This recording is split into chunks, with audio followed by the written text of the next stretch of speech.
Namaste. My name is Janapati Das. Thank you for tuning in. I would like to offer my respects to you, and let me offer my respectful obeisances to my spiritual master and to my spiritual grandfather today. We will read from the Bhagavad Gita, chapter 9, and let's start with some chanting of Krishna's names.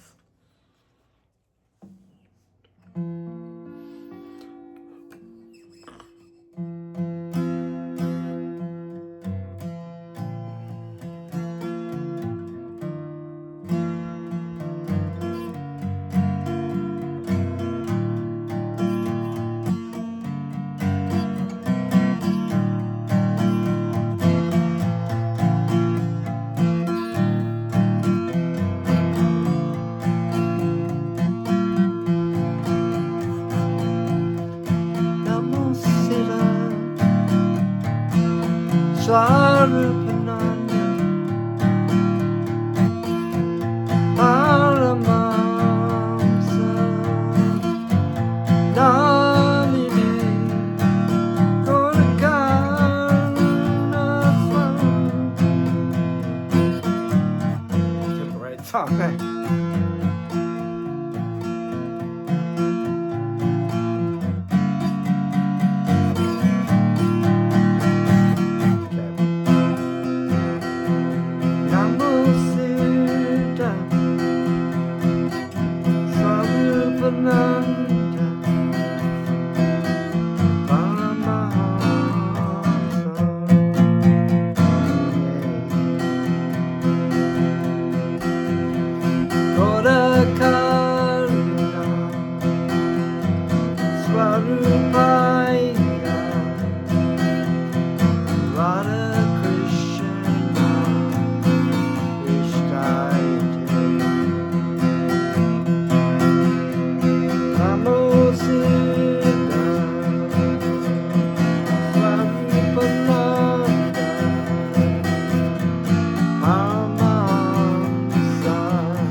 Haribo.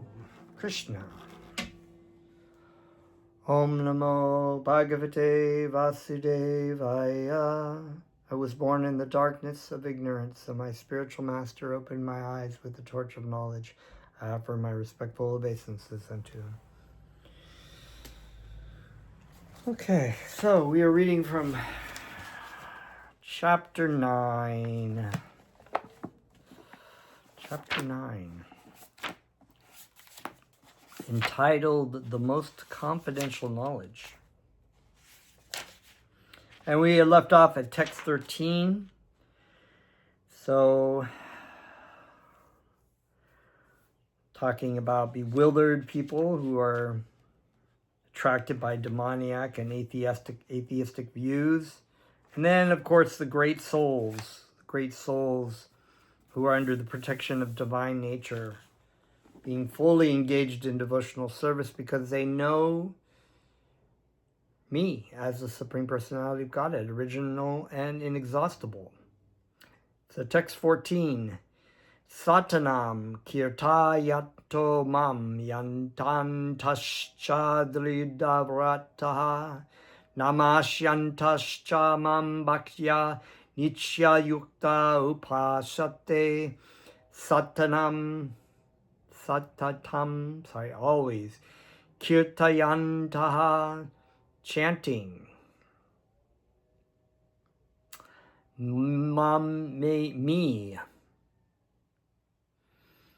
yantaha, fully endeavoring, dridavrataha, with determination, namashayantaha, offering obeisances, mam, unto me, bhaktya, in devotion, nitya yuktaha, perpetually engaged in upashate, worship, always chanting my glories, endeavoring with great determination, bowing down before me. These great souls perpetually worship me with devotion. So talking about the Mahatmas, or the great souls, the pure devotees of Krishna. And these, it's very interesting to look at the Sanskrit words that show up here and that have to do with devotees of Krishna. So they're always chanting. They're always chanting my glories. So yantaha also has to do with connections, which is a related word to yuktaha. And the devotion, the connection is in chanting Krishna's name. So always chanting my glories. When we chant the Maha Mantra, when we chant the names of the glories, all things about Krishna, and that's his pastimes, his paraphernalia, and his devotees are included in that. Endeavoring with great determination. Dridavrataha. So endeavoring, it's a word that Dridavrata, it has to do with endeavoring and determination. So we read a lot in the second chapter about that there is great determination, one-pointed focusedness, unalloyed devotion. Words like this that come with the devotee, they are completely in love with Krishna and want to do namasyantaha, offering obeisances. So bowing down before me. So we bow down to the lotus feet of Krishna, to the lotus feet of our spiritual master. What is bowing down is it's a humble position of being lower than the straw on the street as Lord Chaitanya. So we bow down before Krishna, but we also learn to bow down in our heart, because sometimes you do the activity of bowing down before a devotee and still be very proud in your heart. These great souls perpetually worship me with devotion. So another really interesting word is, first of all, nitya yuktaha. Nitya means eternally. Yukta means engaging in yoga, or the devotion to Krishna. So nitya, eternally engaged, perpetually engaged, as Bhaktivedanta, engaged in the service of Krishna. And then we have this word upashate, worship, is translated as worship.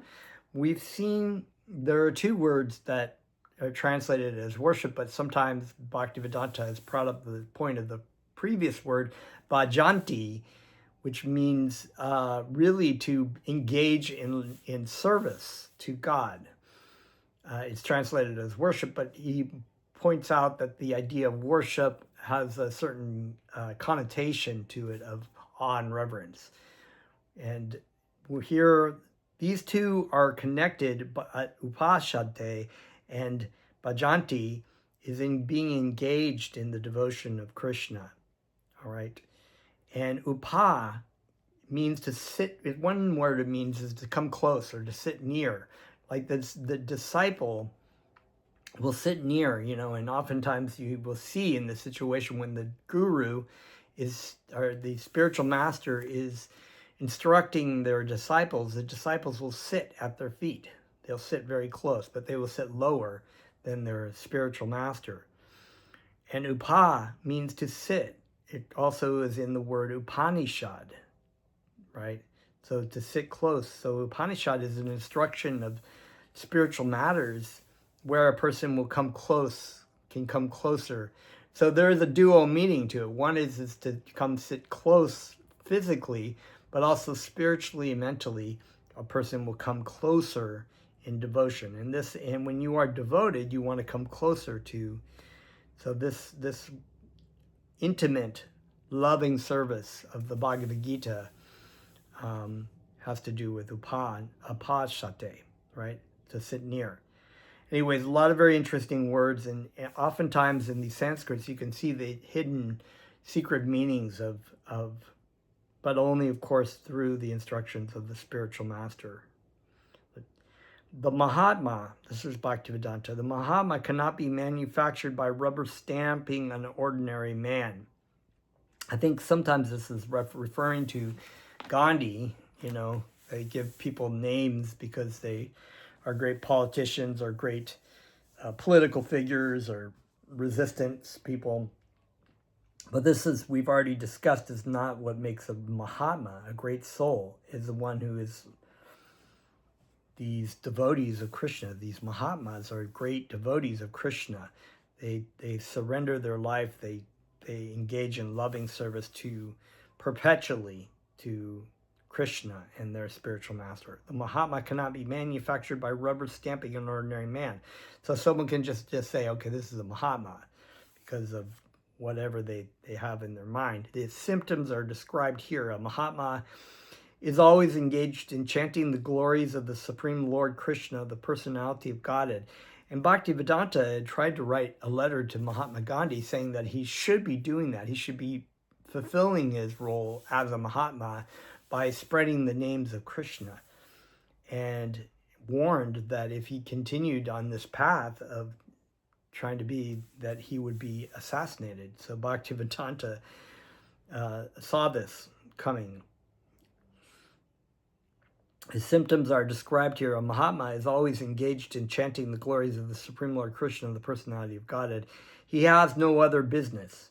He is always engaged in the glorification of the Lord. In other words, he is not an impersonalist. When the question of glorification is there, one has to glorify the Supreme Lord, praising his holy name, his eternal form, his transcendental qualities, and his uncommon pastimes. One has to glorify all these things. Therefore, a Mahatma is attached to the Supreme Personality of Godhead. So Mahatma Gandhi, or Gandhi, I should say, I shouldn't even give him that title of Mahatma, he was more attached to trying to liberate, to the idea of India being its own country, to be liberated from British rule, than he was Krishna. One who is attached to the impersonal feature of the Supreme Lord, the Brahma Jyoti, is not described as Mahatma in the Bhagavad Gita. He is described in a different way in the next verse. The Mahatma is always engaged in different activities of devotional service, as described in the Srimad Bhagavatam.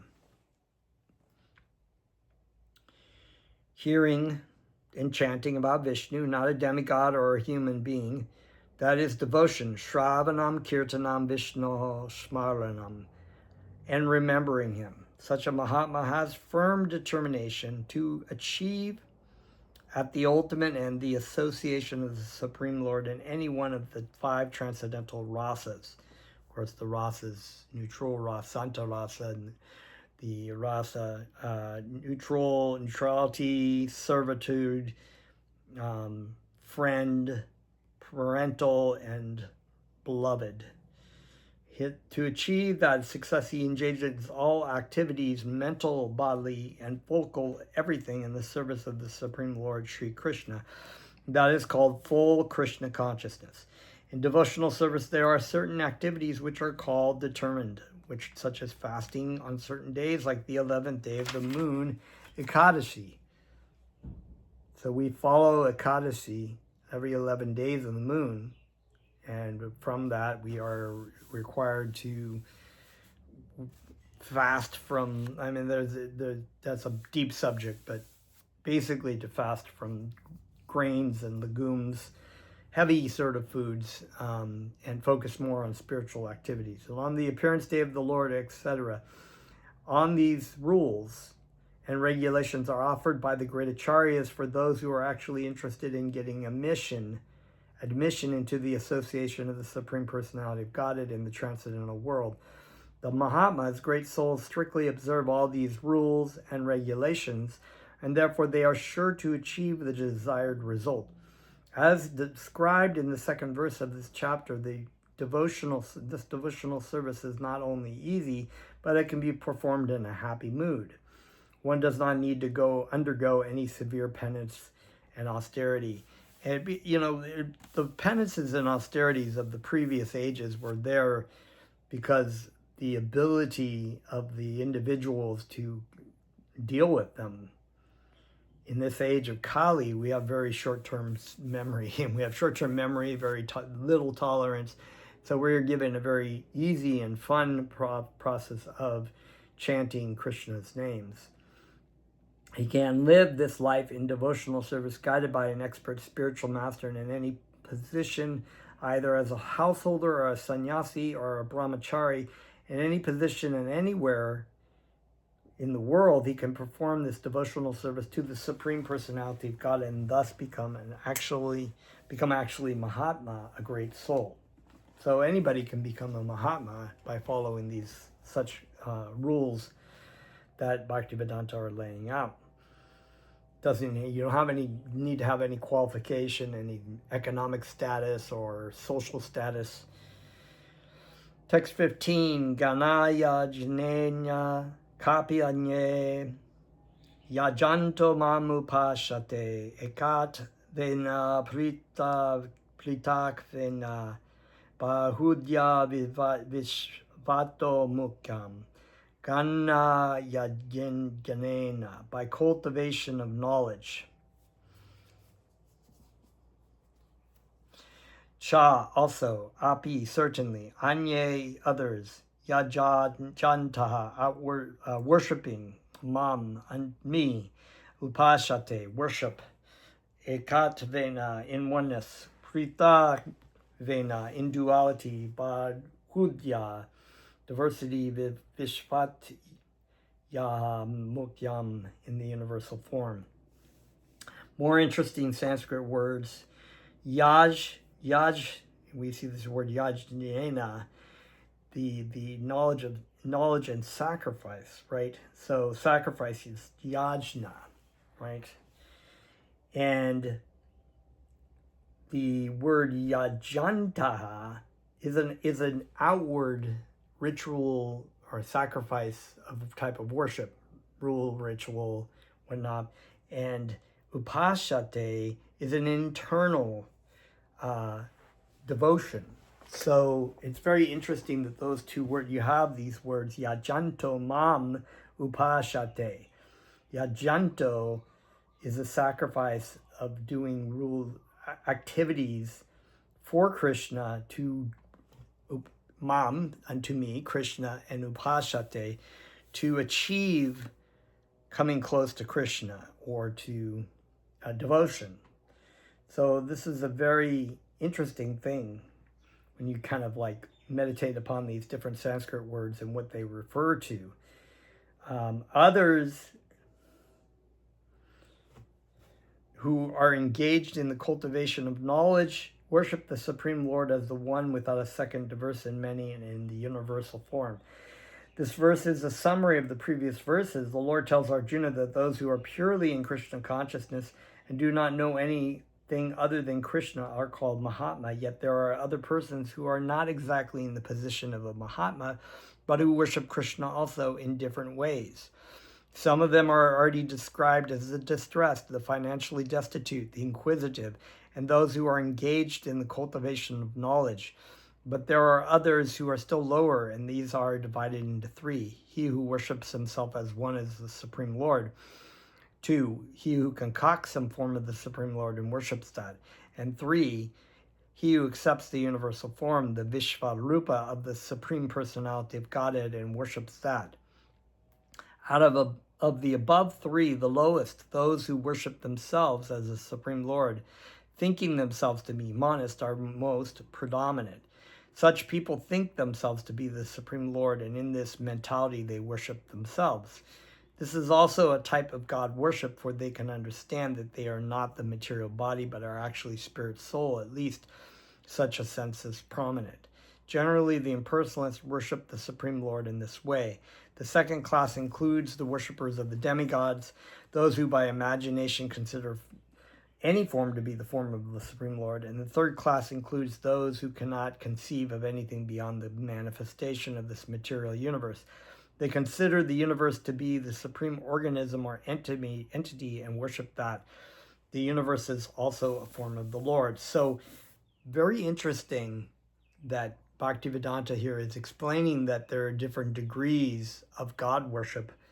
And it's actually been said that even in animistic religions, a devotee of that particular, animistic spirit who follows with devotion that particular, it could be, some, what do they call this, pantheistic sort of animistic religion, and they follow that, and they're following it with devotion and dedication, they will be elevated in their next life spiritually by following that higher to a higher level, maybe as a human, whatnot. So the devotion of that, which is very interesting, that it's not just a cut and dried, you're a God worshiper or you're a Satanist, it's very, there's a lot of like in-betweens. But the greatest devotion is this Mahatma. This is the goal of what you want to be. That even if these people who are practicing the Yajananta, their rules in the Sadhana Bhakti, there are different kinds of practices. They say there are 4 kinds of people that come: the distressed, the needer of wealth, the inquisitive, and the one who's seeking after the absolute truth. The first 3, which may be lower in different degrees, they're still following the instructions of the spiritual master by chanting. They may have ulterior motives, but if they keep practicing these rules and regulations to God, to Krishna, they will develop the devotion, and they will eventually come to Mahatma level, as long as they are not creating further offenses or whatnot.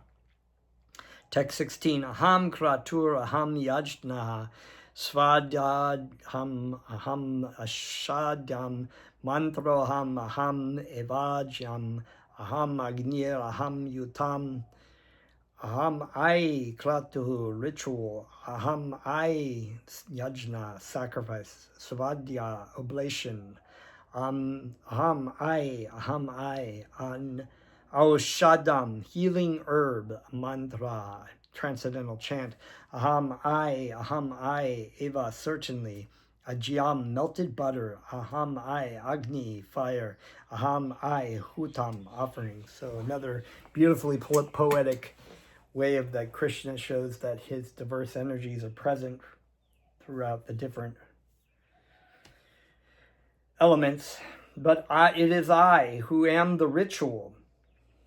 Krishna is his names, right? The sacrifice, the offering to the ancestors, the healing herb, the transcendental chant, I am the butter and the fire and the offering. So when we have the fire sacrifices, it is known that Krishna is non-different than the fire, than the ghee, than the lamp, than the offering itself and all the people that are offering as well. The sacrifice known as Jyotishtoma is also Krishna, and he is also the Maha Yajna. The oblations offered to the Pitra Loka, or the sacrifice performed to please the Pitra Loka, these are ancestors, considered as a kind of drug in the form of clarified butter, is also Krishna. So you can see that there are different degrees of God worship and element, certain kinds of particular types of worship and devotion. In any culture, you can go the Chinese culture, they have the offering to their ancestors, to the different gods. This is common also in the Vedic system. There were offerings of rituals to make sure that the ancestors had a pleasant stay over into their next, if they're in heavenly planets, then they were given offerings as a sort of payback. When you offer to the ancestors, you're saying, thank you for taking care of me while you were here, and now I'm taking care of you. And there is a lot to be said in this, actually, that a pure devotee of Krishna can chant the names of Krishna and become a pure devotee. And there's something like 100 generations in both directions that are liberated because of your activities. So you can help benefit. This can all be achieved without all the extra rituals that they used to do in the Vedic systems. This can be achieved by your chanting Krishna's names and by your own spiritual practices. So, wonderful thing that chanting Krishna and his names is good for that, but it's also good for all humanity. The mantras chanted in this connection are also Krishna, and many other commodities made with milk products for offering in the sacrifices are also Krishna. The fire is also Krishna because fire is one of the 5 material elements and is therefore claimed as a separate energy of Krishna. In other words, the Vedic sacrifices recommended in the Karmakanda division of the Vedas are in total also Krishna. Or in other words, those who are engaged in rendering devotional service unto Krishna are to be understood to have performed all the sacrifices recommended in the Vedas. Text 17. Pitam Ashya Jagato Mahatata Pitamaha Vedam Pavitram Omkara Likshama Yajnur Evacha Pita, father, Aham, I, Ashya, of this, Jagata, of the universe, Mahat, mother, mother, Data, supporter, Picha Maha, grandfather, Vejam, what is to be known, Pavitram, that which purifies, Omkara, the syllable Om, Rik, the Rig Veda, Sama, the Sama Veda, Yajur, the Yajur Vedas, Eva, certainly, Cha, and. Translation, text 17. I am the father of this universe, the mother, the support, and the grandsire. I am the object of knowledge, the purifier, and the syllable Om. I am also the Rik, Sama, and the Yajur Vedas. So, once again, Krishna is explaining through his diverse energies how he is everything, the object of knowledge, the purifier, the syllable Om. So the syllable Om is not separate from Krishna. This is stated right here. He's also the Vedas. The Vedas are non-different than Krishna. And so there's a wonderful last chapter, second to last chapter of the Krishna book about the prayers by the personified Vedas to Krishna. I recommend that. It's about 70 pages, or you can go into my Krishna videos and listen to those. It's very, very educational. The entire cosmic manifestations, moving and non-moving, are manifested by different activities of Krishna's energies. In the material existence, we create different relationships with different living entities who are nothing but Krishna's marginal energy, but under the creation of Prakriti, some of them appear as our father, mother, grandfather, creator, etc., but actually they are parts and parcels of Krishna. As such, these living entities who appear to be our father, mother, etc., are nothing but Krishna. In this verse, the word Datta means creator. Not only are our father and mother parts and parcels of Krishna, but their creator, grandmother, and grandfather, etc., are also Krishna. Actually, any living entity being part and parcel of Krishna is Krishna. All the Vedas therefore aim only towards Krishna. Whatever we want to know through the Vedas is but a progressive step in understanding Krishna. That subject matter which helps us purify our constitutional position is especially Krishna. Similarly, the living entity who is inquisitive to understand all Vedic principles is also part and parcel of Krishna, and as such is also Krishna. In all the Vedic mantras, the word Om, called Pranava, is a transcendental sound vibration and is also Krishna. And because in all the hymns of the four Vedas, Sama, Yajur, Rig, and Atharva, the Pranava or Omkara is very prominent, it is understood to be Krishna. Wonderful. Text 18. Gatir Bharata Prabhu Shakshi Nivashaha Saranam Sut Prabhavaha Pralaya Stanam Nidanam Bijam Avyayam Gati Gold Bharat Sustainer Prabhu Lord Shakshi Witness Nivasha Abode Sharanam Refuge Shut Most Intimate Friend Prabhava Creation Pralaya Dissolution Stanam Ground Nidanam Resting Place Bijam Seed Avyayam Imperishable. Translation: I am the goal, the sustainer, the master, the witness, the abode, and the refuge, and the dearmost friend. I am the creation and the annihilation, the basis of everything, the resting place and the eternal seed. Beautiful. I'll read that again. I am the goal, the sustainer, the master, the witness, the abode, the refuge, and the most dear friend. I am the creation and the annihilation, the basis of everything, the resting place and the eternal seed. Gati means the destination where we want to go, but the ultimate goal is Krishna, although people do not know it. One who does not know Krishna and his so-called progressive march is either partial or hallucinatory. There are many who make as their destination different demigods, and by rigid performance of the strict respective methods, they reach different planets known as Chandra Loka, Shura Loka, Indra Loka, Mara Loka, etc. But all such lokas or planets, being creations of Krishna, are simultaneously Krishna and not Krishna. Actually, such planets, being the manifestations of Krishna's energy, are also Krishna, but actually they only serve as a step forward for realization of Krishna. So we're all going towards Krishna. That's why it's called Krishna consciousness. So we may take that plane an indirect way, like you say, if you want to go to New York, and if you're going to Tokyo, that's an indirect way, but you have to eventually fly back to New York to get to the right destination. So some people take the most, there's all these different indirect ways to get to Krishna. But a lot of them are very, very long. You can do a much shorter trip.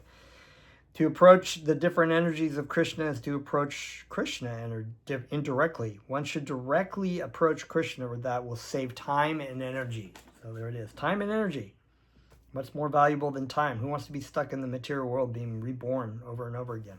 For example, if there is a possibility of going to the top of a building by the help of an elevator, why should one go by the staircase step by step? Everything is resting on Krishna's energy. Therefore, without Krishna's shelter, nothing can exist.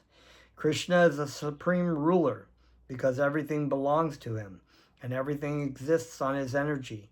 Krishna, being situated in everyone's heart, is a supreme witness. The residences, countries, or planets on which we live are also Krishna. Krishna is the ultimate goal of shelter, and as such, one should take shelter of Krishna either for protection or for the annihilation of his distressed condition.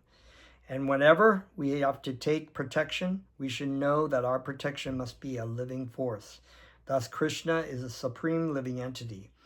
Krishna Since Krishna is the source of our generation, or the Supreme Father, no one can be a better friend than Krishna, nor can anyone be a better well-wisher. Krishna is the original source of creation and the ultimate rest after annihilation. Krishna is therefore the eternal cause of all causes. Text 19. Tapami aham varsham nirgyam nami utrashyami tacha amrityam chaiva mrityuscha sadachacham arjuna. Tapami, give heat, aham I, varsham, rain, nirgnami, withhold, utrijami, send forth, cha and amrityam, immortality, cha and eva, certainly, mrityu, death, cha and sat, being, asat, non-being, cha and aham, I, Arjuna, O Arjuna. Translation, text 19. O Arjuna, I control heat, the rain, and the drought. I am immortality, and I am also death personified. Both being and non-being are in me. So, Jagadguru Siddhaswarapananda has said, and Bhaktivedanta too, that the difference between knowing Krishna and not knowing Krishna is that when you approach death, Krishna comes to you personally, like a mother the mother lioness picks up the baby with her teeth, very gently, right? But those same teeth are actually crushing the skull of a jackal or hyena that's trying to steal the baby, so that when death comes for the non-devotee who's denying, the atheist, it's like being crushed by death, because God comes as death. And everything that you've set your life up and all your proud arrogance and whatnot is completely crumbled under death. And Krishna, by his different energies, diffuses heat and light through the agency of electricity in the sun. During summer season, it is Krishna who checks rain from falling from the sky. And then, during the rainy season, he gives unceasing torrents of rain. So this is a wonderful way, again, like the previous chapter, to meditate upon the different things in the material world that happen as Krishna. It's a way of remembering Krishna. The energy which sustains us by prolonging the duration of our life is Krishna.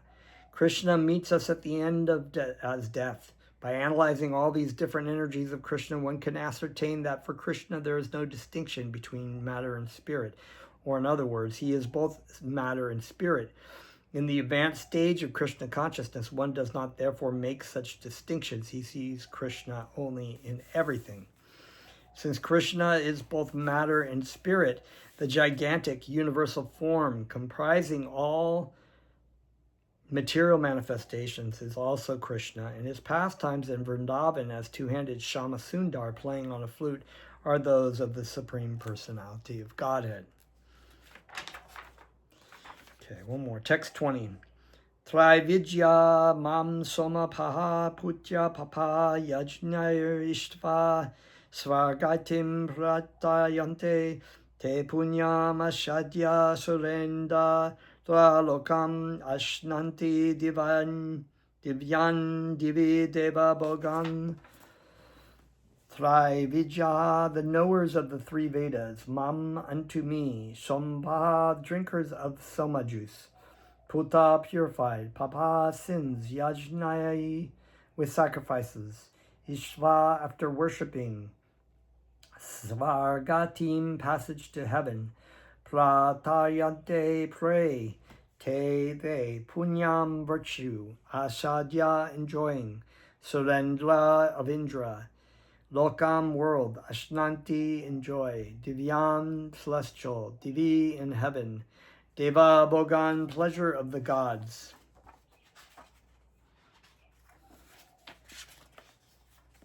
Second.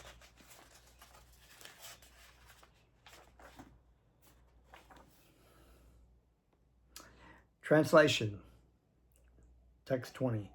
Those who study the Vedas and drink the Soma juice, seeking heavenly planets, worship me indirectly. They take birth on the planet of Indra, where they enjoy godly delights. So we have the seekers of the heavenly planets who worship demigods. Many Christians and Islamic followers are seeking heavenly planets as well, where they can enjoy women and wine and things that they can't enjoy now. They're sacrificing them now so they can enjoy them unlimitedly later. The word Trividya refers to the three Vedas, Sama, Yajur, and Rig. A Brahmana who has studied these three Vedas is called Trivedi. Anyone who is much attached to knowledge derived from these three Vedas is respected in society. Unfortunately, there are many great scholars of the Vedas who do not know the ultimate purport of studying them. And once again, if you read this, Prayers by the Personified Vedas is a great insight into the meaning of the Vedas. Therefore, Krishna herein declares himself to be the ultimate goal for the Trivedis. Actually, Trivedis take shelter under the lotus feet of Krishna and engage in pure devotional service to satisfy the Lord. Devotional service begins with the chanting of the Hare Krishna mantra and side by side trying to understand Krishna in truth. Unfortunately, those who are simply official students of the Vedas become more interested in offering sacrifices to the different demigods like Indra, Chandra, etc. By such endeavor, the worshippers of the different demigods are certainly purified of the contamination of the lower qualities of nature and are thereby elevated to the higher planetary system or heavenly planets known as Mahara Loka, Jnana Loka, Tapo Loka, etc. Once situated on those higher planetary systems, one can satisfy his senses hundreds of thousands of times better than on this planet. But that is temporary also. So some people are seeking this very elevated sort of an extension of their sense enjoyment attachments. And I think we'll probably end there at text 21. Till next time, thank you very much. Namaste.